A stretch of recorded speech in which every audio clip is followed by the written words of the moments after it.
25 जूनला पुण्यात येणाऱ्या ज्ञानोबा तुकोबांच्या पालखीची तयारी अंतिम टप्प्यात आली आहे. ज्ञानोबा माऊली आणि तुकोबारायांच्या जयघोषात देहूतून तुकोबारायांची पालखी निघाली, तर 23 जून रोजी आळंदीतून ज्ञानेश्वर माऊलींच्या पालखीचे प्रस्थान होणार आहे. भंडारा डोंगर खुल्ला आहे.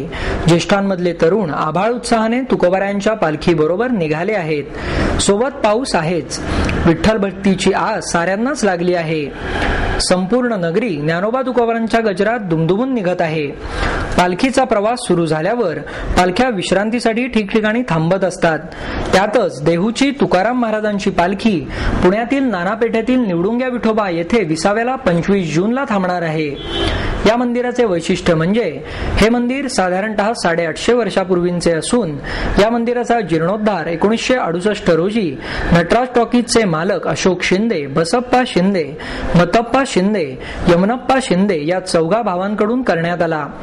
ज्या वेळेस पालख्यांना सुरुवात झाली त्या वेळेपासून म्हणजेच 326 वर्षांपासून या मंदिरात तुकोबारायांची पालखी विश्रांतीसाठी येत आहे. या पालखी सोबत येणाऱ्या सर्व वारकऱ्यांची सोय देणगीदार आणि संस्थेच्या वतीने केली जाते. या वर्षीच्या पालखीसाठी हे मंदिर संपूर्णतः सज्ज झाले असून या मंदिरात आकर्षक रोषणाई आणि रंगरंगोटी करण्यात आली आहे. महानगरपालिकेच्या वतीने मंडप, स्टेज, औषध फवारणी, साफसफाई, पोलिसांच्या वतीने सुरक्षा व्यवस्थेचे चोख बंदोबस्त करण्यात आले आहेत, अशी माहिती मंदिराचे व्यवस्थापक आनंद पाध्ये यांनी दिली. मी आनंद श्रीकृष्ण पाध्ये, निवडुंगा विठोबा देवस्थान संस्थान व्यवस्थापक.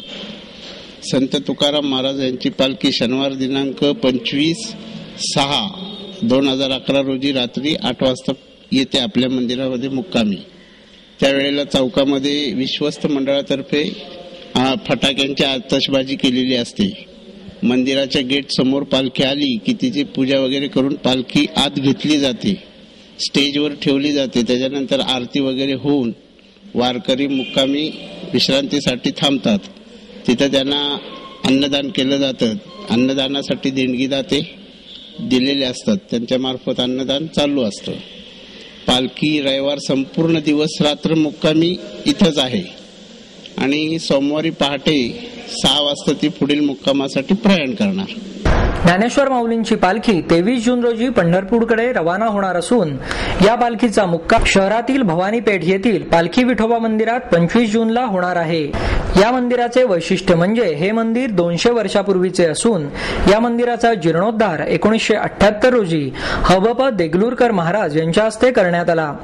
ही पालखी आल्यावर 26 जून रोजी सकाळी पालखी आणि मंदिराची पूजा पालखीच्या व्यवस्थापकांकडून करण्यात येणार असून 27 जून रोजी या पालखीचे प्रस्थान होणार आहे. त्या दिवशी पहाटे मंदिराच्या व्यवस्थापकांकडून या पालखीची पूजा करण्यात येणार आहे, अशी माहिती मंदिराचे प्रमुख विश्वस्त वसंत कोंढरे यांनी दिली. या मंदिरात वारकऱ्यांना राहण्याची सोय नसून मंदिर परिसरात इच्छुकांनी आणि महापालिकेच्या वतीने ठिकठिकाणी राहण्याची सोय आणि जेवणाची सोय करण्यात येते. या मंदिरात 100 ते 150 वारकऱ्यांची सोय केली जाणार आहे, असे कोंढरे यांनी यावेळी सांगितले. काही अघटित घडू नये म्हणून या मंदिरात 6 सीसीटीव्ही कॅमेऱ्यांची सोयही करण्यात आली असून महानगरपालिकेच्या वतीने मंडप आणि आरोग्याच्या दृष्टीने औषध फवारणी आणि साफसफाई ही कामे करण्यात आली आहेत. मी भवानीपेठ पालखी विठ्ठल मंदिराचा प्रमुख विश्वस्त वसंत खंडूजी कोंढरे याची सारी व्यवस्था पाहत असतो. दरवर्षी पद्धतीने पालखी संघ वारकरी येतात, त्या वारकऱ्यांची जेवणाची खावण्याची सोय ह्या मंदिराच्या परिसरामध्ये जी काही मंडळ आहेत ती करतात. ज्या दिंड्या असतात त्या दिंड्याची सोय ते दिंडी चालक करतात. जी फिरस्ते वारकरी असतात त्यांची सोय इथं सगळं जेवणाची होती.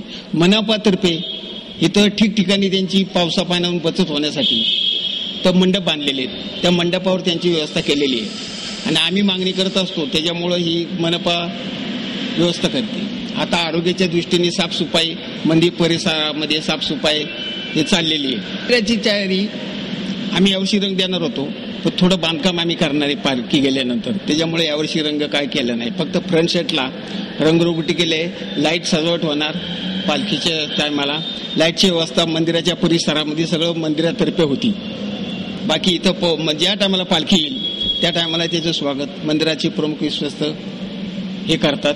शहरातील पासोड्या विठोबा मंदिरात 25 जून रोजी दोन्ही पालख्या येणार असून या मंदिराच्या वतीने पालखीची पूजा करण्यात येते. यात हार, नारळ आणि देणगीही देण्यात येते. या मंदिराचे वैशिष्ट्य म्हणजे हे मंदिर 400 ते 450 वर्षापूर्वीचे असून या मंदिराचा जीर्णोद्धार 1927 साली हरिभाऊ वात्सल यांनी केला. त्यांच्या 3 पिढ्यापासून या मंदिराची देखभाल केली जाते.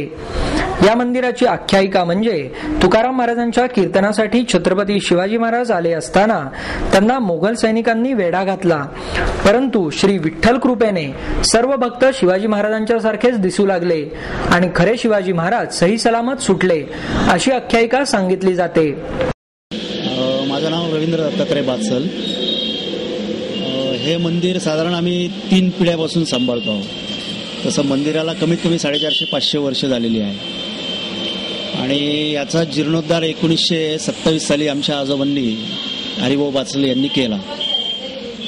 तर साधारण आता पालखीचं वैशिष्ट्य म्हणजे आमच्या मंदिरापासून पूर्वीपासून या पालखी आमच्या मंदिरापासून जात असते आणि त्याचा सत्कार वगैरे आम्ही स्वतः करतो.